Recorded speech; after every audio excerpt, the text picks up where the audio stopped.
আনোয়ারা সৈয়দ হক হাতেখড়ি কবিতা দিয়ে পরবর্তীকালে গদ্যের দিকে আকৃষ্ট হন। একের পর এক লিখতে থাকেন গল্প উপন্যাস।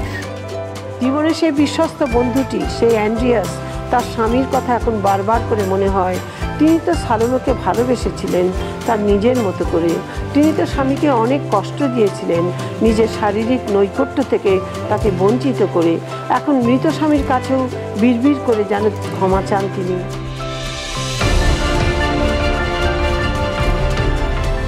তার প্রথম উপন্যাস 1968 সালে সচিত্র সন্ধানীতে প্রকাশিত হয়। তার সেই প্রেম, সেই সময় ও বাজিকর উপন্যাসে সাধারণ মানুষের দুঃখ, দুর্দশা ও আশা আকাঙ্ক্ষার কথা বর্ণনা করা হয়েছে।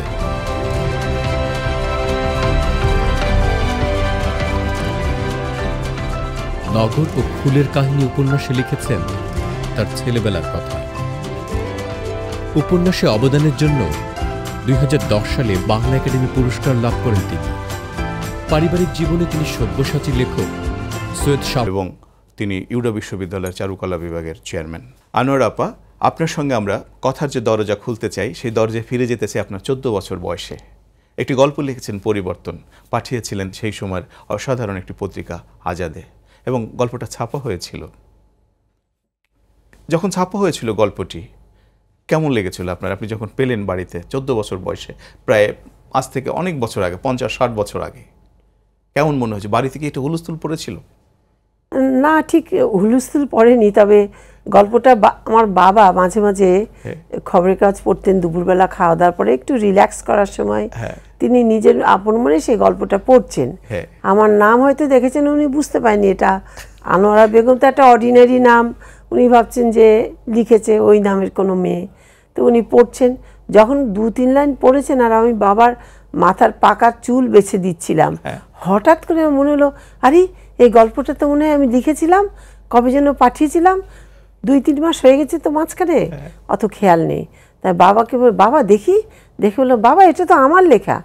সবচেয়ে বড় কথা কি জানো, আমার বাবা এই কথাটা শুনে গম্ভীর হয়ে গেলেন, কোনো রকম মন্তব্য করলেন না এবং কাগজটা সরিয়ে রাখলেন। কিন্তু আমি খুব খুশি হলাম এবং মাকে দেখালাম, সবাইকে দেখালাম, এটুকু মনে আছে। আর বাবা যে সরিয়ে রাখলেন, বাবা ভাবলেন যে বেশি উচ্ছ্বাস প্রকাশিত হয়ে যায় তাহলে লেখক হিসেবে হয়তো আমি তার মাথায় চড়ে বসবো, সেই ভয়তে তিনি আর বেশি মন্তব্য করলেন না এবং গম্ভীরভাবে কাগজটা সরিয়ে রাখলেন। আমি সেই কাগজ দিয়ে দৌড়ে মায়ের কাছে গেলাম, সবাইকে দেখালাম। সেইটা আমার প্রথম গল্প মনে আছে। সৈয়দ হককে আপনি কিভাবে প্রথম আবিষ্কার করলেন? তার লেখা পড়েছিলাম, তার বিভিন্ন জায়গায় লেখা বেরোতো, সচিত্র সন্ধানীতে লেখা বেরোতো। লেখা পড়ে চিন্তা করলাম যে একটি লেখক আমাদের দেশে আছেন এবং দৃষ্টিভঙ্গি তার যথেষ্ট স্বচ্ছ, বলবো অতি আধুনিক একটি দৃষ্টিভঙ্গি নিয়ে তখনকার দিনে লিখছেন। আমি যদিও অল্প বয়সে, আমার তবু আমার কানে মনে হলো যে এই আধুনিকতাটা আমাকে খুব বেশি প্রভাবিত করলো। আমি যে সেই সময়ে এই জিনিসটা আধুনিক, এই গল্পগুলো যে আধুনিক, এগুলো যে আধুনিক মনের প্রতিফলন, এটা নিশ্চয়ই আমি শনাক্ত করতে পেরেছিলাম, নইলে আমি কেন সেই লেখাগুলোর প্রতি আকৃষ্ট হব। তারপর চিঠি লিখেছিলেন হক ভাইকে? হ্যাঁ, অবশ্যই চিঠি লিখেছিলাম, কারণ উনি তো আমি জানতেন না একটা পাঠক হিসেবে আমি চিঠি লিখতেই পারি, লেখার রাইট আছে আমার। আমি লিখেছিলাম এবং উনিও তার উত্তর দিয়েছিলেন। তারপরে কিছুদিন পরে, হয়তো আরও 6 মাস 1 বছর পরে, আমার তো মনে হয় ওনার সঙ্গে আমার প্রথম চিঠি লিখি 1963 সনে এবং আমাদের বিয়ে হয় 1965 নভেম্বর মাসে। তো সুতরাং মাঝখানে পুরো 2 বছর কিন্তু গেছে আমাদের, যে আমরা লিখেছি, পরস্পরের সঙ্গে কথাবার্তা হয়েছে, দেখা হয়েছে। তারপরে আস্তে আস্তে যেটা হয়, আমি তখন স্টুডেন্ট ছিলাম। কোথায়? আমি ঢাকা মেডিকেল কলেজে স্টুডেন্ট ছিলাম। আমাদের একজন অন্যতম কথাকার রশিদ হায়দার, সেই সময়ের মানুষ, হয়তো আপনাদের চেয়ে একটু কম বয়সের, তার একটা অসাধারণ স্মৃতি আছে আপনাকে এবং সৈয়দ হককে নিয়ে। আমি সেটা পড়ে শোনাতে চাই। লেখাটা অনেক বড়, সেখানে ছোট্ট একটি জায়গা আমি পড়ে শোনাচ্ছি। ডাক্তার আনোয়ারা বেগম। পরবর্তীকালে আনোয়ারা সৈয়দ হক কীভাবে মিসেস হক হলেন, সে কাহিনী সিনেমার গল্পের মতোই। শুনেছি হক ভাইয়ের একটি গল্প পড়ে মঞ্জু ভাবি এতই মুগ্ধ হয়েছিলেন যে হক ভাইয়ের ঠিকানা সংগ্রহ করে চিঠি লিখেছিলেন। ব্যাস, ওই এক চিঠিতেই প্রেমদেব মদন কুমার পড়াও হতো। বিষয়টি যখন গভীর থেকে গভীরতর হতে যাচ্ছে, তখনই হক ভাইয়ের ধরা পড়ল ক্ষয়রোগ, অর্থাৎ যক্ষ্মা। হক ভাই তো মানতেই চান না কোনো নিয়ম টিয়ম, কিন্তু মঞ্জু ভাবি নাছর বান্দা, জোর করে এক্সরে করিয়েই চোখ ছানা বড়া, 2 লাং ভর্তি শুধু জীবাণু আর জীবাণু। আমি মহাখালী যক্ষা হাসপাতালে হক ভাইকে দেখতে গিয়ে দেখলুম সবুজ পাড়ের শাড়ি পরা একটি মেয়েকে। দেখেই বুঝেছি মেয়েটি অবিবাহিতা। সমাজ সংস্কার উপেক্ষা করে ভালোবাসার লেখক মানুষটিকে তার ডাক্তারি শিক্ষা এবং সেবা যত্ন দিয়ে সারিয়ে তোলার চেষ্টা করে যাচ্ছেন। অভূতপূর্ব সেই দৃশ্য, স্বর্গীয় প্রেম বুঝি একেই বলে। আমি আর কি কমেন্ট করবো, এর কোনো তো মন্তব্য করা কিছু নাই। এটা রশিদ হায়দার একজন বড় মাপের কথাশিল্পী, তার দৃষ্টিতে তখন নিশ্চয়ই সেরকমই মনে হয়েছিল। এবং খুব অসাধারণ, সত্যি এটা একটা সিনেমাটিক গল্প, সিনেমার মতো। আমরা যে সিনেমাগুলো দেখি, রোমান্টিক যে সিনেমাগুলো দেখি 50 এবং 60-এর দশকে, কিংবা এখনও, এরকম একটি ঘটনার মধ্য দিয়ে আপনার সঙ্গে এবং সৈয়দ হকের সঙ্গে যোগাযোগ হয়েছিল এবং এক ধরনের অসাধারণ জীবনযাপন করেছেন আপনারা দুজনেই। লেখক সৈয়দ শামসুল হক এবং স্বামী সৈয়দ শামসুল হক, আপনার মধ্যে কি কখনো কোনো প্রশ্ন তুলেছিল কিনা? লেখক সৈয়দ শামসুল হক এবং স্বামী হিসেবে সৈয়দ শামসুল হক, আমি কিন্তু কোনো ফারাক বুঝিনি। আমার কাছে লেখক জীবন এবং স্বামীর সঙ্গে আমার যে জীবন কেমনভাবে যেন মিশে গিয়েছিল, জানো, যে তিনি তার লেখার করছেন, আসছেন, লেখা শেষ করে বসছি আমি আমার লেখা নিয়ে কথা বলছি, যে লেখাগুলো আমাদের ছাপা হয়ে গেছে, হয়তো প্ল্যানও করছি পরবর্তীতে। আমি হয়তো বলছি আমি একটা গল্প লিখব, এবং আমরা দুজনে মিলে বলছি কালকে আমরা এইরকম এই ইলিশ মাছ নিয়ে এসে আমরা ঝোল করব, খাবো। উনি হয়তো বলছেন এইটা করবে। আমাদের কাছে না লেখক এত দীর্ঘদিন ধরে তিনি লেখক, এবং এত দীর্ঘদিন ধরে আমিও লেখক, যে আমাদের সঙ্গে লেখক জীবন আর আমাদের ব্যক্তিগত জীবন, আমাদের দাম্পত্য জীবন সব মনে হয় যেন এক সুতোয় বোনা হয়ে গিয়েছিল, জানো, একাকার হয়ে গিয়েছিল সব কিছু। এবং তাকে কত আমাদের প্ল্যান ছিল, আমরা দুজনে মিলে সমস্ত দেশ বেড়াবো, আর আমি ভ্রমণ কাহিনী লিখব, উনি আমার সঙ্গে থাকবেন। সেই প্ল্যানগুলো আমরা এত দেরি করে করেছি যে সেগুলো আর আমরা বাস্তবে রূপ দিতে পারলাম না। আপনি তো তার শেষ দিনগুলোতে তার সঙ্গে ছিলেন, এবং তিনি সেই শেষ দিনগুলোতে লিখে যাচ্ছিলেন, ক্রমাগত লিখে যাচ্ছিলেন, এবং অনেক লেখা উনি বলছেন আপনি লিখছেন। সেই সময়টা, আমি জানি এটা আপনার একটা কষ্টকর প্রক্রিয়া, কষ্টকর হবে আপনার জন্য, যদি একটু বলতেন। দেখো, সেই সময়টা তো আমি একটা ঘোরের ভেতরে ছিলাম। উনি রাত 2:30-3টের সময় বলছেন ওঠো ওঠো, লিখতে হবে লিখতে হবে। আমি রাত 2:30-3টের সময় উঠে পড়ছি। উনি যদি আমি ঘুম থেকে না উঠতে পারতাম, তো ওনার হাতে কাছে একটা পর্দা ছিল, পর্দা ঝোলানো থাকে না হাসপাতালের ভেতরে, ওই যে রেলিং দেওয়া পর্দা থাকে, ওই পর্দাগুলো ধরে টান দিতেন, পর্দা শুধু টানতেন আর করতেন, খুলতেন আর বন্ধ করতেন। আমি বুঝে যেতাম যে তিনি ঘুম ভেঙে গেছে, তিনি ঘুমাতে পারছেন না। আমি যেই জেগে যেতাম বলতেন লেখো লেখো লেখো লেখো, আমার মাথায় লেখা এসছে। আমি সঙ্গে সঙ্গে সেই ঘুম চোখে সেই কলম নিয়ে সেই খাতার পাতায় আঁকা বাঁকা যেভাবে পেরেছি আমি লেখার চেষ্টা করেছি। মাঝে মাঝে মনে হতো যে বলি না, তুমি ঘুমিয়ে থাকো, এখন লিখতে হবে না, কিন্তু আমার মুখে বলতে পারিনি সেগুলো, কারণ আমারও ভীষণ কষ্ট হতো। কারণ দিনের পর দিন, রাতের পর রাত তো আমরা জেগেছিলাম। উনি জেগেই থাকতেন সারা রাত, আমিও জেগে থাকতাম সারা রাত। শেষের দিকে মনে হচ্ছিল যে এটা খুব লেন্থি একটা প্রসেসের ভেতরে আমরা যাচ্ছি। কিন্তু উনি যখনই আমাকে লিখতে বলেছেন, আমি সঙ্গে সঙ্গে উঠে যত কষ্টই হোক আমি লেখাটা লিখেছি, এবং তার কষ্টটা আমি বুঝেছি। শেষে আমার এমন হয়েছিল, তার কষ্টটাকে আমি অস্বীকার করে চলতাম। তার যে কষ্ট হচ্ছে এটা আমি দেখতে চাইতাম না, ভাব দেখাতাম যেন তার কষ্ট হচ্ছে না। এগুলো খুব কমপ্লিকেটেড প্রসেস মানুষের মনের, এগুলো ঠিক ব্যাখ্যা দেওয়া যাবে না।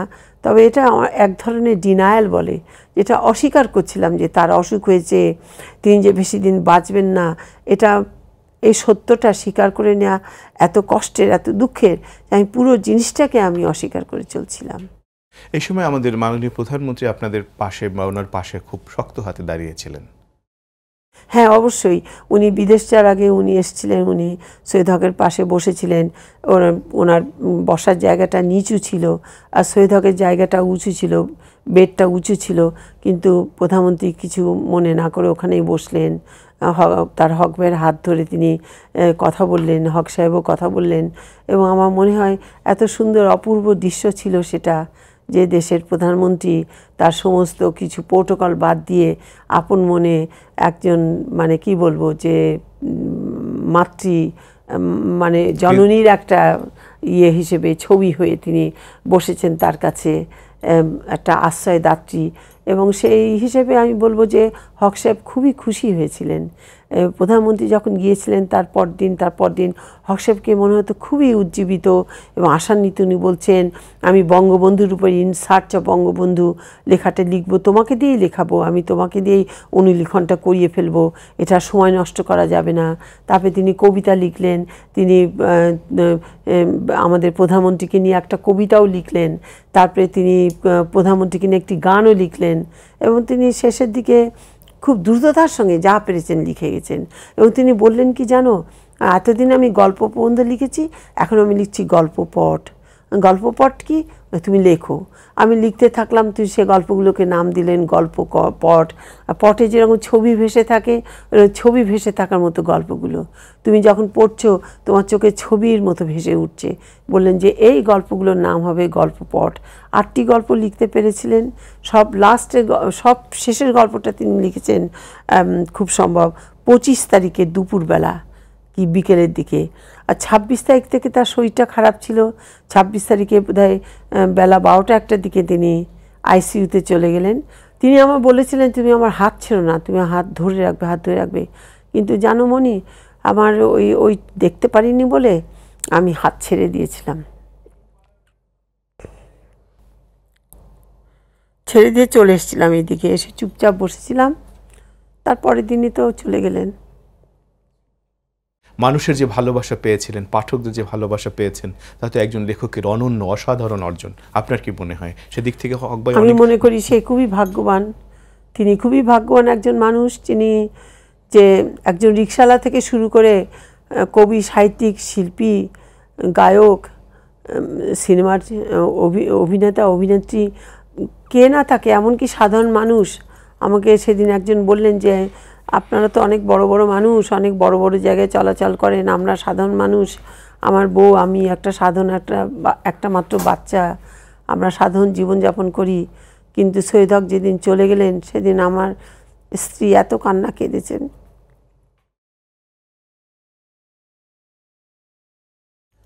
আমি মনে করি সাধারণ মানুষ তাকে খুবই ভালোবাসতো। খুবই স্বাভাবিক। মানে হক ভাই আপনার সঙ্গেই আছে সবসময়, মানসিকভাবে, শারীরিকভাবে, চেতনাগতভাবে তো বটেই। না, আমাকে তো উনি শোক করতেই দিচ্ছেন না, কারণ দেখো না, তিনি চলে যাওয়ার পরে আমি তো এমন একটা দিন পেলাম না এই 1 বছরের মধ্যে যে কোনো না কোনো পত্রিকায় তার কোনো না কোনো লেখা বেরোচ্ছে, কোনো না কোনো ম্যাগাজিন। তুমি অবাকই যাবে, তার জীবদ্দশায় তার কোনো লিটল ম্যাগাজিনে তার কোনো লেখা বেরোয়নি, তাকে নিয়ে কিচ্ছু লেখা হয়নি। লিটল ম্যাগ কোনোদিনও সৈয়দ হককে নিয়ে কোনো আয়োজন করেনি, কোনো কি বলবো তোমাকে, কোনো সংস্করণ বা কিছু না, কোনো মুদ্রণ বা তাকে লিটল ম্যাগ নিয়ে কোনো আয়োজন কোনোদিন হয়নি তার। কিন্তু তিনি চলে যাওয়ার পরে প্রচুর কাজ হয়েছে। না, তবে আবার দুটো কাজ হয়েছে। একটা কাজ হচ্ছে জীবিত, সেটা হচ্ছে কথা প্রকাশ যে কাজটা করেছিল জলেশ্বরীর জাদুকর, সেই কাজটা তো হতো না। সেই কাজটা আমরা মনে মনে চিন্তা করে দেখলাম, একটি লোক তার 50 বছর জন্মদিন মানুষ, কবি সাহিত্যিকেরা পালন করতে দেয়নি। তার 50 বছরের জন্মদিন হয়নি, তার 60 বছরের জন্মদিন হয়নি, তার 70 বছরের জন্মদিন ওইভাবে হয়নি, 75 বছরের জন্মদিন ওইভাবে হয়নি, 80 বছরের জন্মদিনও যদি তার না হয়, এটা ঠিক উচিত না, এটা হওয়া উচিত না। তারপরে এই কথা প্রকাশের এই ভদ্রলোক বললেন, আমি হক ভাইয়ের খুব মানে বড় মনের মানুষ, বিশাল খরচ করেছেন, তো কে আর এই সব বই কেনে। উনি এসে বললেন যে আমি হক ভাইয়ের উপরে এই ইস্যুটা করব। আমি অবাক হয়ে গেলাম যে এত ফাইন্যান্সিয়াল, এত মানে কস্ট, তো উনি করলেন এবং খুব ভালোভাবেই করলেন। আমরা এই শিল্প বাড়ি থেকে সৈয়দ শামসুল হকের প্রতি গভীর শ্রদ্ধা নিবেদন করছি, ভালোবাসা নিবেদন করছি, প্রণতি নিবেদন করছি। এখন আপনার দিকে ফিরে যাই। আপনার গল্পের বই অন্ধকারের যে দরজা, এই যে গল্পটি এবং এই নামেই যে গল্পটি লিখেছেন 60-এর দশকে, অথচ কি আধুনিক এবং সজীব গল্প। আপনার গল্পটা কি মনে আছে? হ্যাঁ, মনে আছে। ওইটা শাহজাহান, মেহেদী, এরা 4 বন্ধু মাহমুদ আড্ডা দিচ্ছে, শাহেদের আড্ডা দিয়ে যখন বাসায় সবাই চলে গেছে, কিন্তু গল্পটা এগিয়ে গেল শাহজাহানকে নিয়ে। শাহজাহান বাসায় গিয়ে চুপচাপ পড়ে আছে, সে এক বিমূর্ত জগতের মধ্যে প্রবেশ করেছে, তার ব্যর্থতা, তার জীবনের নানার রং। যখন সে শুয়ে আছে অসুস্থ, অনেক দিন পর এই প্রথম বাড়িওয়ালা মহিলা এলেন, একটি মেয়ে শুয়ে আছে, একটা ছেলেটা শুয়ে আছে, তিনি হাত দিয়ে দেখলেন, আচ্ছা ঠিক আছে ও শুয়ে থাকুক। শেষ লাইনটা লিখলেন, তৃতীয় বিশ্বের মায়েরা তাদের অন্তর এরকমই। এই তৃতীয় বিশ্বের মায়েরা, শাহজাহান এবং এইরকম গল্প কেমন করে লিখলেন? ভুলে যাও না, 60-এর দশকে তখন আমি মেডিকেল স্টুডেন্ট কিন্তু, এবং নিউ মার্কেটে গিয়ে আড্ডা দিচ্ছি, সেই কেবিন, নতুন নতুন কেবিন তৈরি হয়েছে। ও আপনি সেখানে আড্ডা দিতেন? হ্যাঁ অবশ্যই আড্ডা দিতাম। ওয়ান্ডারফুল, এটা তো জানতাম। কেবিন হয়েছে নিউ মার্কেটে, তখন আমরা সুরিয়ালিস্টিক র্যাবও পড়ছি, বুদ্ধদেব বসু পড়ছি, তো সুতরাং আমাদের মন মানসিকতাটা একটু অন্যরকম তো ছিল। আড্ডা কারা কারা ছিলেন? আমার বন্ধু বান্ধব, আমাদের ক্লাসমেটরা, আমরা যারা মেডিকেলে পড়তাম, বা আমাদের অন্য কোনো আত্মীয় বন্ধু গিয়ে ওখানে বসে গল্প করতাম কেবিনে। আমরা পরোটা খেতাম, মাংস খেতাম, এবং উঁকি মেরে দেখতাম ছেলেরা যাতায়াত করছে। তো আমরা আমাদের মতো করে এনজয় করেছি। তখন তোমার 60-এর দশকে তখন নতুন আধুনিক শহর গড়ে উঠছে। সেই সময় কিন্তু একদিন গিয়ে দেখি নির্মলেন্দু গুণ দাঁড়িয়ে আছেন নিউ মার্কেটের চত্বরে, আর তাকে ঘিরে এক গাদা ইয়াং ছেলে মেয়ে, আর গুণের মুখে তখন কালো কুচকুচে অল্প একটু দাড়ি, খাড়া হয়ে দাঁড়িয়ে আছেন, খুব হ্যান্ডসাম লাগছে তাকে দেখতে। তখন তো এরকম ছিলেন না, তাই দেখি ছেলেরা তাকে ঘিরে দাঁড়িয়ে আছে। আমরা তো সেই সময়কার মানুষ, আমরা তো তখনই আমরা মেডিকেল স্টুডেন্ট। হক ভাইরা কি যেতেন? হক ভাইরা তো যেতেন। হক ভাইকে আমি কোনোদিনও তাকে দেখিনি, আর দেখলেও চিনতে পারতাম কিনা সন্দেহ। আপনার একটি গল্প আছে, গ্যাংগ্রিন। গ্যাংগ্রিন গ্যাংগ্রিন নাসিমা গৃহবধূ, হঠাৎ একদিন স্বামী রিয়াজের ব্যাগের মধ্যে পায় একটি কন্ডম, উল্টে যায় সমস্ত সংসারটা। আসলে এই যে গল্পটা, একটা কন্ডমই কি সব শেষ হয়ে যেতে পারে? এই উত্তরটা আপনার কাছ থেকে নেব, ছোট্ট একটা বিরতি থেকে আসি তারপরেই। শুধু দর্শক, আপনারা দেখছেন শিল্পবাড়ি, পরিবেশিত হচ্ছে দর্জিবাড়ির সৌজন্যে, এবং আমাদের সঙ্গে আছেন আলো ঝলমল এক অসামান্য গল্পকার, উপন্যাসিক এবং কবি আনোয়ার আপা। গ্যাংগ্রিন গল্পটার এই যে পরিপ্রেক্ষিত, হ্যাঁ আধুনিক জীবনে জিনিসগুলো ঘটতেই পারে, এবং ওইটা পাওয়ার পর তার হাজবেন্ডকে সে জিজ্ঞেস করে, তুমি যখন বাইরে যাও তখন কি তুমি বারবণিতাদের বাড়িতে যাও, তাদের সঙ্গে কি মেলামেশা করো? হতেই পারে এটা, এবং শেষ পর্যন্ত সে স্বামীকে ডিভোর্সই দেয়। অন্য কোনো পরিকল্পনা ছিল কিনা? আমার মনে হয় যে একটি গৃহবধূ, এবং তার কিন্তু গৃহেই থাকার কথা, কিন্তু তার ভেতরে যে ব্যক্তিত্ব বোধটা ছিল, এবং সেই ব্যক্তিত্ব বোধে সে এই ধরনের বিশ্বাসঘাতকতা হয়তো সে নিতে পারেনি। কারণ তুমি মনে রেখো, সে যখন ডিভোর্স দিচ্ছে, যখন সাইন করছে, তার ভেতরে কিন্তু এক ধরনের দোমনা ভাব এসছে। সে ভাবছে যে তুই এই কাজ কেন করলি আমাকে, তখন তাকে আদর করে বলছে তার স্বামীকে, তুই এই ধরনের কাজ কেন করলি আমাকে বাদ দিয়ে, আমাকে না জানিয়ে এরকম করলি, বা এরকম করে এই বিশ্বাসঘাতকতা কেন করলি। সে যে করছে, তার বুকটা ভেঙে যাচ্ছে, কিন্তু সে তখন কি বলল, যে যদি কোনো হাত গ্যাংগ্রিনাস হয়ে যায়, যদি কোনো মাংস পচে যায়, তো সেখান থেকে হাতটা কেটে ফেলে পচা মাংসটাকে ফেলে দিয়ে হাতটা রক্ষা করা উচিত। অর্থাৎ যে লোকটি এই কাজ করেছে, সেই কাজ আবারও করবে, আবারও করবে, আবারও করবে। সুতরাং সেটা সে হয়তো গৃহবধূ, আমার খেয়াল নেই সে কাজ করে কিনা, বা কোনো গৃহিণী ছিল, হয়তো স্কুল মাস্টার, হয়তো ভুলে যেও না। তাহলে স্কুল মাস্টারের কিছু কিন্তু একটা সুচিতা বোধ আছে, সেই সুচিতা বোধ থেকেও সে কিন্তু এইটা চিন্তা ভাবনা, একটা আদর্শ আছে, সেখান থেকেও সে এটা চিন্তা করতে পারে। হয়তো যদি সে স্কুল মাস্টার না হয়ে একটা বাড়ির গৃহিণী হতো, তাহলে কান্নাকাটি করে, স্বামীকে গালমন্দ করে, হইচই করে, আত্মীয় স্বজনকে বলে সে হয়তো মেনে নিত। কিন্তু যেহেতু তিনি স্কুল মাস্টার, তার ভেতরে স্কুলে শিক্ষাদান একরকম আর বাড়িতে অন্য রকম, সেটা হয়তো তার ভেতরে যে টানাপোড়েন, ওইটাতে তার ওই শুদ্ধতার যে ভাবটা, সেটাই জয়ী হয়েছে। কতগুলো গাইবি আওয়াজ এখানে। একলার যে ক্যারেক্টারটা, ওর বোনের বাড়িতে থাকে, ও লেখাপড়া জানে কিন্তু কোনো কাজ করতে পারে না, একটা বিশাল হেলুয়েশন, ওর মধ্যে একটা অন্যরকম একটা চিন্তা থাকে। এটা আপনি যে মনোসমীক্ষার মানুষ, আপনি যে রোগী দেখেন, এই রোগ দেখার ভেতর থেকে কি আপনি এই গল্পটা তৈরি করেছেন? রোগী আমি দেখি বটে, কিন্তু আমি খুব সতর্ক থাকি। একটা রোগী দেখলেও কিন্তু একটা সীমানা আছে, যে তুমি যে রোগগ্রস্ত মানুষকে তুলে নিয়ে আসলে তাকে নায়ক করলে, সেটা না। এটা কিন্তু আমি দেখেছি যে সে গাইবি আওয়াজ পাচ্ছে বটে, কিন্তু তার একটা কিন্তু সচেতন মন আছে, সেই মন দিয়ে কিন্তু সে পৃথিবীর অনেক কিছু বিচার করতে পারছে, এবং সে ফিল করছে যে দেশটা বা সমাজটা বা পরিবারটা ঠিক সেইভাবে চলছে না যেভাবে চলা উচিত ছিল। সে নিজে অসুস্থ বটে, কিন্তু তার পরিবেশ কিন্তু সুস্থ নয়, সে যে বাড়িতে থাকে সেটাও সুস্থ নয়, এবং যে পরিবার এবং পরিবেশ এবং যে দেশে থাকে সেই দেশটাও সুস্থ নয়।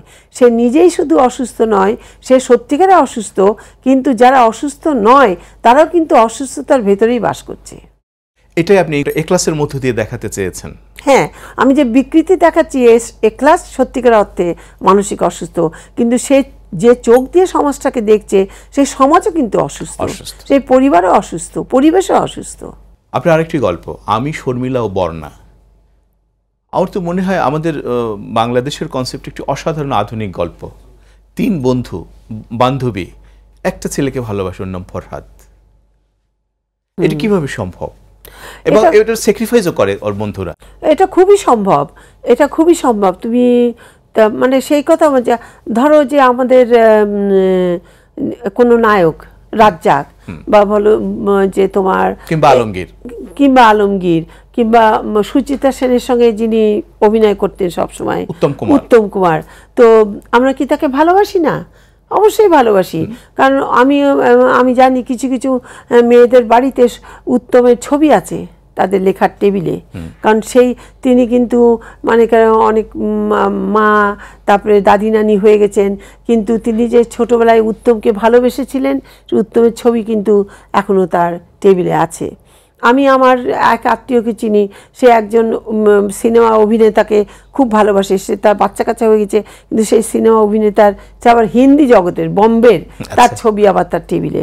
তো সুতরাং আমার মনে হয় যে ভালোবাসাটাকে তুমি আলাদা করতে পারো, অনেক সময় আলাদা করতে পারো। ওরা যে 3 বন্ধু একজনকে ভালোবাসলো, একজনকেই ভালোবাসলো, এটা কেন সম্ভব হলো? তার 3 বন্ধু হরিহর আত্মা, তারা 3 জন আলাদা অস্তিত্ব হলো, তা কিন্তু এক, যেহেতু এক সেই জন্য একটি ছেলেকেই তারা ভালোবেসে, যে ছেলেটি সত্যিকার অর্থে তাদের মনের মতো। আবার ওইখানে একটু কথা আছে যে 3 বন্ধু বলছে আমরা একটা লটারি করব বিয়ের সময়, যার নাম উঠবে সে উঠবে আর বাকি 2 জন মেনে নেবে। খুব অদ্ভুত একটা ফ্যান্টাসি, কিন্তু খেয়াল করে দেখো, ছেলেটা কিন্তু ফ্যান্টাসিতে ভোগে না, ছেলেটা কিন্তু জানে যে সে কাকে ভালোবাসে। বেড়াল, আপনি একটা গল্প, অদ্ভুত, এটাও অদ্ভুত, অন্যরকম। বাড়িতে বেড়াল পালে একটা বেড়াল, কিন্তু আবার অসংখ্য বেড়াল চলে আসে এবং সেই বেড়ালের মধ্য দিয়ে একটি বহুমাত্রিক জগতে পৌঁছে যায়। সেই বেড়ালটা হচ্ছে অ্যাকচুয়ালি, তুমি যদি একটু গভীরভাবে চিন্তা করে দেখো, পাকিস্তান আমলে যখন আমরা মুক্তিযুদ্ধের সময় যখন আমরা একেবারে ট্র্যাপড হয়েছিলাম চারপাশ থেকে, এবং ওই বেড়ালগুলো এসে আমাদেরকে বিরক্ত করছিল, বেড়াল একটা হিংস্র বেড়াল, যে আমার আচ্চাচ্ছে, কামড়াচ্ছে, আমি কিছু বলতে পারছি না, কিছু করতে পারছি না, এবং বেড়ালের ভয়তে আমি লুকিয়ে বেড়াচ্ছি, খাটের নিচে লুকাচ্ছি, এখানে লুকাচ্ছি, কিন্তু যেখানেই লুকাই না কেন দেখি বেড়াল। রাতেরবেলা শুয়ে আছি, চোখ খুলে দেখি অসংখ্য বেড়াল। তারপরে হঠাৎ করে দেখি আকাশে একটা বাজ পাখি, আর সেই বাজ পাখির ভয়তে বেড়াল দেখে আমার পায়ের কাছে কুকড়ে মুকড়ে পড়ে আছে। এটা তো একটা প্রতীকী গল্প, অবশ্যই প্রতীকী গল্প। তো সেই জন্য আমি দেখেছি যে আমরা যেভাবে এই হানাদার বাহিনীকে দিয়ে, পাকিস্তান সৈন্যদের দিয়ে এবং বিহারি সম্প্রদায়কে দিয়ে সে সময় যেরকম ভয়ে থাকতাম, মূলত অসংখ্য বেড়াল যেন আমাদেরকে আছড়ে কামড়ে দেবার জন্যে, ধ্বংস করার জন্যে, তার জ্বলন্ত চোখে আমাদের দিকে তাকিয়ে আছে অন্ধকারে, এই ভয়টা থেকে সেখানে তুলে আনার চেষ্টা করেছি। তোমার মতো সাহসী নই, আপনার একটি গল্প। আমি মনে করি যে এটা একটি নারীর জীবনবোধের দিক থেকে একটি অসাধারণ পরিপ্রেক্ষিত তৈরি করেছেন আপনি। আমার পেটে বাচ্চা, এই বাচ্চাটা তোমার, আমি রেখে দেব, যদি ছেলে হয় সে কি তোমাকে থাপ্পড় দেবে, আর যদি মেয়ে হয় সে তোমাকে অন্যভাবে ট্রিট করবে, আমি ওকে রেখে দেব। চলে এলো মেয়েটি, যে ক্যারেক্টার লেখক সে কাঁধে হাত দিয়ে বলে, তুমি খুব সাহসী মেয়ে, আমি পারিনি, আমারটা MRI করাইতেই হয়েছে। এটা মনে আছে তোমার ফোন ফ্যাক্সের দোকান হয়েছিল 20 বছর আগে, 20-25 বছর ফোন ফ্যাক্সের দোকান ছিল। আমরা ওখানে তোমার কাগজ করতে যেতাম, ফটোকপি করতে যেতাম, আবার পাশে একটা ফোনের ছিল, পয়সা দিয়ে তুমি ফোন করতে, তখন তো মাঝখানে আবার তোমার ফোন বক্স হয়েছিল, ওই সময়কার কথা এটা, যে লেখক বসে আছে এক জায়গা, সে তার বইয়ের লেখার ফটোকপি করছে, আর এই মেয়েটি আসছে, পাশেই একটা ফোন রাখা আছে, সেই 2 টাকা করে দিতে হতো, মানে কয় মিনিট পরে আবার 2 টাকা এরকম করে সে ফোন করছে। সে বাড়িতে তো ফোন করতে পারছে না, তখন মোবাইলের যুক্ত নয়, তো ফোন ফ্যাক্সের দোকানে আসছে। সে তার প্রেমিককে বলছে যে কবে লোক পাঠাবে আমাকে বিয়ে করার জন্য, কবে লোক পাঠাবে। মনে হয় যে লোকটা অনেক বড় লোক, ছেলে অনেক বড় ফ্যামিলির ছেলে, এবং মেয়েটি অত বড় লোক ফ্যামিলির নয়, যার জন্য সেই ছেলেটি তার কোনো ইন্টারেস্ট নাই। তারপরে তার সঙ্গে তার দৈহিক সম্পর্ক হয়ে গেছে, সুতরাং তার যে ছিল, মানে তার প্রতি যে প্রেম ভালোবাসা ছিল সেটাও উবে গেছে। সে এখন সরে যাবার চেষ্টা করছে, মেয়েটা সেটা বুঝছে না। মেয়েটা কিন্তু পেটে বাচ্চা প্রথমেই বলেনি, প্রথমে তাকে কিন্তু ভোলানোর চেষ্টা করেছে অনেকভাবে, কিছুতেই সে শুনলো না। তারপরে সে যখন তার এদিকে বাড়ি থেকে চাপ দিচ্ছে তার বিয়ের, তো বিয়েটা হলো। এই কথাটা সে বললো যে এটা এক ধরনের গল্পেতে আমি ট্রিটমেন্ট আনার চেষ্টা করেছি, যে একটি মেয়ে, আমি দেখছি যুগ পাল্টে যাচ্ছে। এই মেয়েটি বলছে আমি প্রতিশোধ নেব, আর তার আগের যুগের মেয়ে বলছে, যিনি লেখক, সে বলছে আমি তো এই কাজটা করতে পারিনি, আমি লিখছি বটে কিন্তু আমি তোমার মতো সাহসী নই। আপা, আমরা যে মাটিতে দাঁড়িয়ে আছি, যে ভূমিতে দাঁড়িয়ে আছি, আপনিও আমি এবং আমরা মিলে যে একটি অনুষ্ঠানের আয়োজন করেছি, এর কেন্দ্রবিন্দু হচ্ছে 71 সাল এবং আমাদের মহান মুক্তিযুদ্ধ। এই মুক্তিযুদ্ধ নিয়ে আপনি একটি অসাধারণ গল্প আছে, মানুষটিকে খুঁজে বেড়াচ্ছি। এই যে মুক্তিযুদ্ধের ভেতর দিয়ে একটা মুক্তিযোদ্ধা জয়নাল মুক্তিযুদ্ধে আহত হয়েছে, সে যখন চলে যাচ্ছে তখন দেখতে পাচ্ছে একটি নারী, তার বুকে 2 বছরের একটি শিশু, এবং সে কিন্তু ফেলে যায় না। একটা দ্বিধা থাকে যে আসলে নারীটা কে, কোন পক্ষের, কিন্তু পরে যখন বুঝতে পারে যে একটি শিশু, তখন তার খুব মায়া হয় এবং ফিরে আসে, এসে এদেরকে উদ্ধার করে। এবং একটি মর্মরিত বর্ণনা, জয়নাল আহত হয়েছে, এখান থেকে রক্ত পড়ে যাচ্ছে, মেয়েটি তার শাড়ি আঁচল একের পর এক খুলতে খুলতে মোটামুটি শাড়িটা দিয়ে এসে ওকে বেঁধে ফেলে। এই যে একটা গল্প, মুক্তিযুদ্ধের গল্প, এরকম গল্প আমার মনে 71 সালে অসংখ্য ঘটেছিল। আপনি এই মানচিত্রটা, এই গল্পের মানচিত্র কোত্থেকে আবিষ্কার করেছিলেন? দেখো, মুক্তিযুদ্ধ তো প্রচুর বই পড়েছি, বিভিন্ন জায়গায় বিভিন্ন, এমনও একজন গল্প শুনেছি যে একটি ছোট বাচ্চাকে মানে পাকিস্তানি সৈন্যরা বাড়িতে গরম পানি সেদ্ধ হচ্ছিল, সেই গরম পানি হাঁড়ির মধ্যে ফেলে দিয়ে চলে যায়, একটা জ্যান্ত বাচ্চাকে। কল্পনা করতে পারো কত নির্মম নৃশংস ব্যবহার, মানুষের বাচ্চাকে এভাবে ধ্বংস করা। তো আমরা তো এসব পড়েছি, আমি যেটা বলেছি তার থেকেও আরও অনেক নির্মমভাবে আমাদের বাঙালিদেরকে অত্যাচার করা হয়েছে মুক্তিযুদ্ধের সময়। সেই সব দিনগুলো ভাবলে এখনও মনে হয় যেন অবাস্তব। অনেক অনেক কষ্টের দিন, অনেক দুঃখের দিন, পরবর্তীকালে মনে হয় অবাস্তব, এটা হয়নি, যার জন্য অনেকে অস্বীকার করে হয়নি, কিন্তু সে যে বড় দুঃখের দিন গেছে, কষ্টের দিন গেছে। আমার মাথার মধ্যে কোথাও না কোথাও পড়েছিলাম যে এরকম গেছে, এরকম হয়েছে। সেখান থেকে তুমি তো উপাদানগুলো খুঁজে পাও তোমার চারপাশ থেকে, তোমার বই থেকে, তোমার অভিজ্ঞতা থেকে, মানুষের সঙ্গে কথা বলো।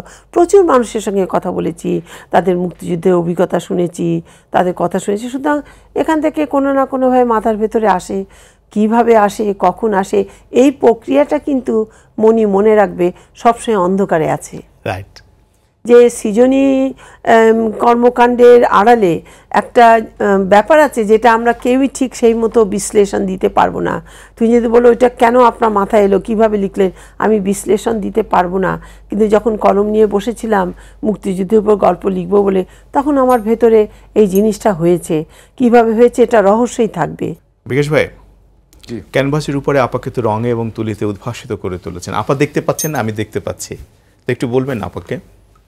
আসলে উদ্ভাসিত হয়নি, আমি আজকে একটু বলতে চাই, কারণ আমার বলতে ইচ্ছা করছে। নিশ্চয়ই বলবেন। সেটি হচ্ছে, আমি বিশ্বাস করি একজন নারী, এবং আমার দৃষ্টিতে নারী হচ্ছে শ্রেষ্ঠ, নারী হচ্ছে সৌন্দর্যের প্রতীক। আর আমি আজকে প্রতিকৃতি আঁকতে যেয়ে তাকে সামনে বসিয়ে যে প্রতিকৃতিটি আঁকছি, আমার কাছে আজকে সেই অনুভূতিটি কাজ করছে। এবং একজন শাশ্বত নারী, যে নারীর মধ্য দিয়ে আমি নারীকে শ্রদ্ধা জানাতে পারি, এরকম একটি নারী আঁকার চেষ্টা করছি। এতে যদি আপার কিছুটা চেহারার যদি ছাপ উঠে আসে, সেক্ষেত্রে আমার ভালো লাগবে। তবে আমি আসলে এই চেষ্টা করছি না। তবে আমি তাকে যেভাবে দেখছি, আমি এই অনুভূতিটা তাকে দেখেই হচ্ছে আমার, তারই হয়তো রিফ্লেকশন কিছুটা এখানে থাকবে। আপনার যে একটি গল্প আছে ফুলবানু, ফুলবানু হচ্ছে বেশ্যা পতিতা। এই ফুলবানু একটা ভালোবাসার মানুষ হয় শওকত, এবং ওর ফুলবানুর গর্ভে একটা সন্তান আসে। ও টেলিভিশনে নানা রকম নাটকের বা নায়কের সিনেমা দেখে নাম দেখে ও নাম রাখে ফয়সাল। এবং যখন শওকতকে জানানো হয় যে তোমার পেটে আমার বাচ্চা, শওকত একটা অসাধারণ ঘুষি দেয় ওর নাকে এবং চলে যায় যে ফাজলামি করো আমার সঙ্গে, তোর পেটে আমার বাচ্চা। হচ্ছে একটা ভালোবাসার সম্পর্ক ছিল ওর সঙ্গে। ফুলবানুর ছেলে ফয়সাল অসুস্থ, 2 বছর বয়স। ওর খুব ইচ্ছা হচ্ছে যে আজকে সে আর দেহ ব্যবসা করতে যাবে না, সন্তানের কাছে থাকবে ওর মন এবং দেহ।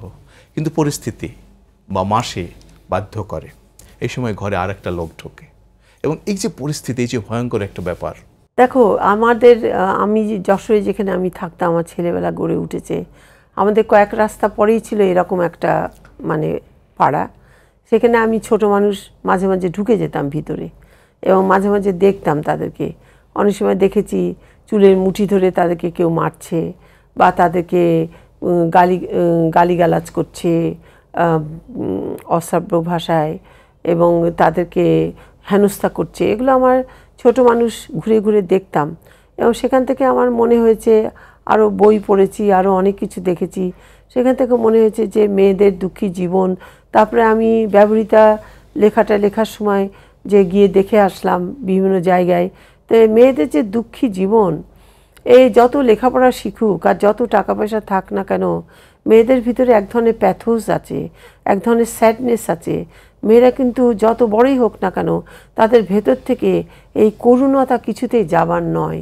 এটা যেন মেয়েদের যে যখন তারা বর্ন হয়েছিল, যখন তারা জন্ম নিয়েছিল, তখন যেন তাদের ভেতরে এক মুঠো ব্যথা, এক মুঠো বেদনা, এক মুঠো করুণতা তার সৃষ্টির ভেতরে থেকে গেছে। এবং আমি ফুলবানুটা করেছি, আমি জানি যে ওই সব মেয়েদের যদি বাচ্চা হয় তাদের কত কষ্ট করে তাদের থাকতে হয়েছে।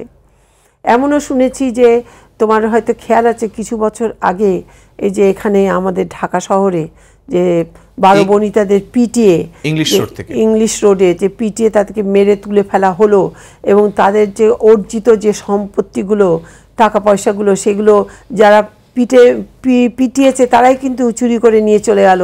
তৈজসপত্র, তাদের খুঁটিনাটি জিনিস সব তুলে নিয়ে চলে গেল, লোভ সামলাতে পারলো না। তো তখনকার দিনে যে চিত্র বেরিয়েছিল খবরের কাগজে, সেগুলো দেখেও তো একজন লেখক হিসেবে আমি তুলে নিয়েছি। তো সুতরাং সেগুলোরই হয়তো প্রতিফলন আমার লেখার ভেতরে বেরিয়েছে। আমি জানি অনেক 12 বনিতাকে মেরে ফেলা হতো, কিন্তু তার কোনো বিচার হতো না। অনেক সময় তারা মরেও যেত এসব কাজ করতে গিয়ে, কিন্তু খুব রিস্কি ব্যবসা, তো কিন্তু মারা যেত, তার কোনো বিচারও হতো না, কিছুই হতো না। তো সেখান থেকে আমি হয়তো প্লটটা পেয়েছি। একজন লেখকের বিচিত্র ভুবন থাকে চিন্তার, লেখার, অনুভবের। আপনার উপন্যাস নখের যে আখ্যান, এটা অভিনব আখ্যান। আমাদের সমাজ ব্যবস্থায় ছেলেরা যখন কোনো মেয়েকে প্রেম নিবেদন করে এবং সেই প্রেমটা যখন ব্যর্থ হয়, মেয়েটা অস্বীকার করে, ক্রোধে সেই সুন্দর সোনালী মেয়ের মুখটি ঝলসে দেয় অ্যাসিড দিয়ে। এই অ্যাসিড দেওয়া যে মানুষগুলি, অর্থাৎ মেয়েরা যারা দগ্ধ হয়েছে, তাদেরও ইন্টারভিউ নিয়েছেন।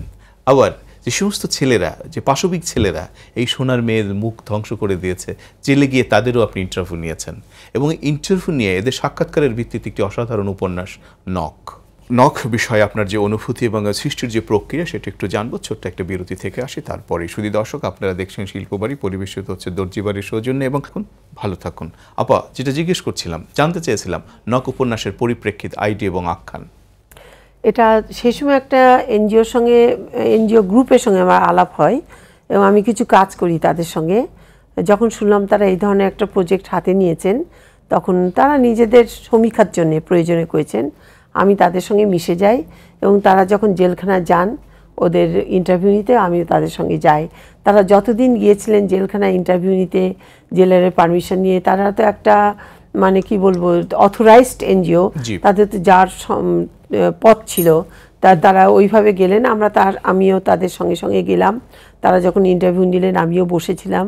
সেই ইন্টারভিউ নিয়ে আমি প্রতিদিন ডকুমেন্টেড করে রাখতাম, আমার বইতে লিখে রাখতাম। তারপরে যখন ইন্টারভিউ শেষ হলো, তখন আমরা গেলাম গ্রামে, যেখানে যে সমস্ত মেয়েদের মুখে অ্যাসিড ছুঁড়ে মারা হতো, কিভাবে ছুঁড়ে মারা হতো, সেগুলো দেখার জন্য গ্রামে গ্রামে গেলাম, কয়েকটা গ্রামে গেলাম। সেইটা পরে বেস করে আমি নভেলটা লিখেছি। ব্যবহৃতা আমি মনে করি যে বাংলাদেশের পরিপ্রেক্ষিতে কিংবা বিশ্ব সাহিত্যের পরিপ্রেক্ষিতে একটি অনন্য উপন্যাস এবং আখ্যান, এটা যদি ইংরেজি ভাষায় লেখা হতো তাহলে আমার মনে হয় যে এটা অনেক রকমের নাম করতে পারতো, কিন্তু বাংলা ভাষায় লিখেছেন আপনি, ব্যবহৃত হচ্ছে এও আরেক ধরনের সমীক্ষা। আপনি কি সমীক্ষা উপন্যাস বলেছেন? হ্যাঁ, আমি জানতে চাচ্ছি আপনি এটাকে এই ব্যবহৃতকে কেন সমীক্ষা উপন্যাস বললেন? সমীক্ষা উপন্যাস এই জন্য বললাম যে তখন একটা সমীক্ষা চলছিল কোথাও, এবং আমিও তার সঙ্গে সম্পৃক্ত ছিলাম, এবং আমি নিজেই তাদের সঙ্গে যেতাম এবং নিজেই উদ্যোগ নিয়ে আমি এই বিভিন্ন ব্রথেলে গিয়েছি, তাদের সঙ্গে আলাপ করেছি, কথা বলেছি। এমনকি আমি সেই সুদূর খুলনা শহরে বাণীশান্তা, হ্যাঁ, বাণীশান্তায় গিয়ে সেই সব মেয়েদের সঙ্গে দিন কাটিয়েছি, তাদের কথা শুনেছি। কি সুন্দর সুন্দর মেয়েরা, মধ্যবিত্ত ঘরের মেয়েরা, যাদের বাবা মা ভাই বোন সব আছে, শিক্ষিত ভদ্র, সেই সব মেয়েরা সেখানে আস্তানা গেড়েছে এবং তাদের দুঃখের কাহিনী শুনেছি। কত আর লিখবো, লিখে তো শেষ করা যাবে না, তবু তার ভিতর থেকে ছেঁকে ছেঁকে কতগুলো তুলেছি। তুমি জানো তো যে খারাপ পরিবেশে যদি একটি মানুষকে দিনের পর দিন, মাসের পর মাস রাখা যায়, তার ভেতরেও যে ইভিল এলিমেন্টটা আছে, তার ভেতরে যে খারাপ এলিমেন্টটা আছে, সেটাকে কিন্তু আমরা উজ্জীবিত করি। সেটাও তো সতর্ক থাকতে হবে আমাদের।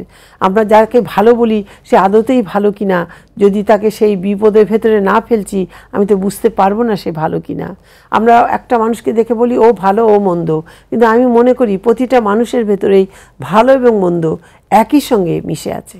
ছানার নানাবাড়ি এটি অসাধারণ উপন্যাস, ছোট কিন্তু পড়তে বললে একটা অসাধারণ শৈশব চলে আসে জীবনে। এই ছানার নানাবাড়ি কি কিছুটা আপনার শৈশবও? তা তো কিছুটা বটেই, কারণ শৈশব তো তোমার একটি শৈশব আমাদের। তো সেই শৈশবের ভেতরে যে আমরা প্রত্যেককেই বেরিয়ে আসি, সেই শৈশবের যে ঘটনা, যে অনুভূতি, যে মানুষের কাছ থেকে যে ধরনের ব্যবহার, এগুলো আমাদের মনের ভেতরে কাজ করে। তুমি যখন ছোটদের গল্প লেখো, মনে মনে তুমি তো ছোটই হয়ে যাও, তারপরে যখন তুমি লিখে সারো তখন তুমি আবার পূর্ণবয়স্ক। তা আমার মনে হয় যে আমরা যখন লিখতে বসেছিলাম, লিখতে আমার নিশ্চয়ই সেরকম মনে হয়েছিল যে আমার যশোরের এই পুরো পটভূমি তো যশোর, পুরো পটভূমি যশোরের উপর লেখা। এখানে যে সমস্ত ঘটনা ঘটেছে, যেভাবে আমি মানুষকে দেখেছি, সেইভাবে আমি লিখেছি। আপনার একটি লেখা বই লু সালেমে, এবং আমি আপনার বইটা পড়ে অবাক হয়েছে যে কেন লু সালেম সম্পর্কে আগে আমরা জানিনি। এই লু সালেমকে আপনি কিভাবে আবিষ্কার করলেন? লু ভন সালোমে হচ্ছেন কিন্তু রাশান মেয়ে। ছোটবেলা থেকে এত ট্যালেন্টেড ছিলেন যে তার মা বাবা, বিশেষ করে মা খুব চিন্তিত ছিলেন। তো উনি খুব লেখাপড়ার প্রতি ঝোঁক ছিল। তো ওনাকে একটা তখনকার দিনে পাদ্রী, একটা প্রিস্ট, তার কাছে মেয়েকে নিয়ে গেলেন, হেনরিক গিলট। হ্যাঁ, এবং উনি অত্যন্ত জ্ঞানী একজন মানুষ ছিলেন। তিনি লু সালোমকে যতদূর সম্ভব তার শিক্ষা দিলেন। পরবর্তীকালে তিনি চলে আসলেন জার্মানিতে এসে বিভিন্ন লোকের সঙ্গে মিশলেন। এই তোমার বিভিন্ন বড় বড় মানুষ, মনীষী তখনকার দিনে, সবার সঙ্গে মিশলেন। একদম একজন পুরুষের মতো স্বাধীন, পুরুষের থেকেও বরং স্বাধীন জীবনযাপন করলেন। স্বামীর সঙ্গে ঘর সংসার করলেন প্রায় 30-40 বছর, কিন্তু স্বামীর সঙ্গে কখনোই একসাথে থাকলেন না। মানে শারীরিক কোনো সম্পর্ক তৈরি হয়নি, কোনো সম্পর্ক তৈরি হয়নি। তারা দুজন ভাই বোনের মতো ছিলেন, কিন্তু এত প্রেম, এত ভালোবাসা যে দুজনে চিন্তা করলেন একদিন একসঙ্গে আত্মহত্যা করবেন, একজনকে ছেড়ে আরেকজন থাকতে পারবেন না। অদ্ভুত না? অথচ এই মহিলা বিভিন্ন জায়গায় যাচ্ছেন, বিভিন্ন মানুষের সঙ্গে আলাপ করছেন। রাইনার মারিয়া রিলকের সঙ্গে তার একটা মানে প্রেমের সম্পর্ক হলো, তার থেকে 10 বছরের ছোট। তারা বিভিন্ন জায়গায় ঘুরে ঘুরে বেরিয়েছে। স্বামী কি জানতেন না? জানতেন। তাছাড়া রিলকে ছাড়াও বহু মানুষের সঙ্গে, প্রতিটি মানুষও কিন্তু তখন সেই সময়কার সমাজে নাম করা ছিলেন। সিগমন্ড ফ্রয়েড তার বন্ধু ছিলেন, আরো বড় বড় বন্ধু ছিলেন। নিৎসে তার প্রেমে পড়ে হাবুডুবু খাচ্ছিলেন। ফ্রেডরিক নিৎসে তার বন্ধু ছিলেন। এরকম পল রিজ তার বন্ধু ছিলেন। প্রত্যেকেই ফিলসফার অথবা বড় কোনো বৈজ্ঞানিক বা কাজ করছেন বা ডাক্তার। কিন্তু এই মহিলা অদ্ভুত, এই মহিলা কোথাও কিন্তু সংসার করেননি। তার এই একটি সংসার ছিল অ্যান্ড্রিয়াসের সঙ্গে। তার স্বামীর নাম ছিল অ্যান্ড্রিয়াস, ওনার আসল নাম লু ভন অ্যান্ড্রিয়াস সালোমে। আপা, আমাদের দেশের একজন সুদর্শন এবং রাজপুত্র লেখক, তার নাম আনিসুল হক। আনিসুল হক আপনার সম্পর্কে কি বলেছেন আমরা একটু দেখে এবং জেনে আসি। আনোয়ারা সৈয়দ হক বাংলাদেশের সাহিত্যের একজন অন্যতম শ্রেষ্ঠ ব্যক্তিত্ব। খুবই গুরুত্বপূর্ণ একজন লেখক। তিনি যেহেতু একজন চিকিৎসক এবং মনোচিকিৎসক, কিশোর বয়স নিয়ে, কৈশোর নিয়ে, বিশেষ করে মেয়েদের জন্যে তিনি অপূর্ব সব লেখা লিখেছেন। সেসব নিয়ে সুন্দর বইও বেরিয়েছে। সৈয়দ শামসুল হককে নিয়ে একবার তিনি একটি লেখা লিখেছিলেন। সেই লেখাটা পড়লে আমাদের হৃদয় ক্ষতবিক্ষত হয় যে শিল্পের সংসার আসলে কত কষ্টকর, এবং সৈয়দ শামসুল হককেও কতখানি কাটা বিছানো পথ পাড়ি দিয়ে এগিয়ে যেতে হয়েছে। তার সঙ্গে হাত ধরেছিলেন আনোয়ারা সৈয়দ হক, সেটা আমরা জানতে পারি। এই কাটার আঘাতে ক্ষতবিক্ষত হয়ে যাওয়ার পরেই তারা গন্তব্যে পৌঁছলেন। শিল্প তাদেরকে খালি হাতে ফেরায়নি। তার বাসায় গেলে তিনি যে সমাদরটি করেন তার কোনো তুলনা হয় না। কিন্তু এর বাইরেও যেখানেই দেখা হয় তিনি যে আদর নিয়ে, যে যত্ন নিয়ে, যে ভালোবাসা নিয়ে, যে প্রশ্রয়পূর্ণ হাতটা আমাদের মাথার উপরে রাখেন, সেটা একটা অপরূপ ছায়া হয়ে আমাদের ওপরে সুশীতল প্রশ্রয় হয়েই নেমে আসে। তিনি মোমের আলোর মতন প্রশান্ত, কিন্তু আবার আলো ছড়ান। তার মধ্যে উত্তাপ নেই, তার মধ্যে আছে স্নিগ্ধতা এবং আলো। আনোয়ারা সৈয়দ হক একটা মোমবাতির শিখা। কেমন লাগলো? ভালো, এইটুকুই বলবো, ভালো, আর কি বলবো। সৈয়দ শামসুল হক, তার পুত্র দ্বিতীয় সৈয়দ হক, তার নাতি এজরা সৈয়দ হক। এই এজরা সৈয়দ হক আপনাকে কিভাবে অনুভব করেন? আপনারা যখন বাড়িতে থাকেন ও কিভাবে আপনাকে অনুভব করে? আপনি ওকে কিভাবে দেখেন? কতটা আদরের মধ্যে ও থাকছে? এজরা সৈয়দ হক সে আমাদেরকে কন্ট্রোল করে বলা যায়। আচ্ছা, আমরা তাকে কি কন্ট্রোল করব? সে কোনো কথা বলার আগে বুঝে যায় কি বলতে চাচ্ছি। আচ্ছা। তার দাদাভাই একটা টেবিল আছে, অর্ডিনারি একটা টেবিল, সেটা খুঁটিনাটি জিনিসপত্র রাখা, সেইটা এজরাকে ফ্যাসিনেট করে। সেইটা এজরা সেই টেবিলের সামনে দাঁড়িয়ে মিনিটের পর মিনিট তাকিয়ে দেখে তার দাদাভাই কী জিনিস রেখে গেছে। একটা গানের ক্যাসেট, একটা ছোট অ্যাম্পুল, একটা ওষুধের কৌটো, একটা কিছু ছোটোখাটো সুভেনির, ওগুলো সে তাকিয়ে তাকিয়ে দেখে আর মনে করে আমি বলে রেখেছি তুমি যখন বড় হবে এই টেবিল তোমার হবে। ওই টেবিলটা যে তাকে কি ফ্যাসিনেট করে জানি না, সে ওইখানে গিয়ে দাঁড়িয়ে থাকে। বিকাশ ভাই বেশি গম্ভীর হয়ে গেছে, আর স্যাডনেস এসছে একটা, অবশ্য স্যাড হয় কথা। ভালো, সুন্দর। আনোয়ারা সৈয়দ হক, আপনি যেখানেই থাকেন, যেভাবেই থাকবেন, ভালো থাকবেন এবং শিল্পের সঙ্গে থাকবেন, আমাদের সঙ্গে থাকবেন। আপনাকে কৃতজ্ঞতা জানাই। ধন্যবাদ তোমাকে। বিকাশ ভাই, অসাধারণ একটা চমৎকার ছবি আঁকবার জন্যে আপনাকে কৃতজ্ঞতা জানাই এবং ভালোবাসা জানাই। শুধু দর্শক, শিল্পবাড়ি আজ এখানেই শেষ হচ্ছে, কিন্তু শেষ হবে একটু অন্যভাবে। আজ আনোয়ারা আপা তার কবিতা পড়বেন, কবিতা পড়ার মধ্য দিয়ে অনুষ্ঠানটা শেষ হবে। আপনারা যে যেখানেই থাকুন, ভালো থাকুন, কুশলে থাকুন, শিল্পের সঙ্গে থাকুন এবং শিল্পবাড়ির সঙ্গে থাকুন। আমার কবিতার নাম এ জীবন পরিচ্ছন্ন হলো না। এই জীবন পরিচ্ছন্ন হলো না, কিছু দাগ থেকে গেল এখানে ওখানে, কিছু মনস্তাপ টেবিলের নিচের ড্রয়ারে আশ্রয় নিল, কিছু চরিত্র স্খলনের ভেতর দিয়ে কেটে গেল দিন ও রাত, কিছু ছলচাতুরি, মিথ্যা, কিছু বেলেল্লেপনা, কিছু চাটুকারিতা, মেঝের কার্পেটে দাগ কেটে গেল চক্রা বক্রা অবিরাম। এ জীবন পরিচ্ছন্ন হলো না, যদিও প্রত্যুষে ভেবেছিলাম আঁচলে টেনে তুলব শুধু সাদা শিউলি, কিন্তু কিছু কিছু কেঁচো, কাদা, পিচ্ছিল কৃমিরা মিশে গেল শিউলির সাদায়। বস্তুত কালোর ভেতর দিয়ে কেটে গেল কিছুটা সময়, দ্বিধা, দ্বন্দ্ব, শঙ্কায় আরও কিছুটা। এ জীবন পরিচ্ছন্ন হলো না।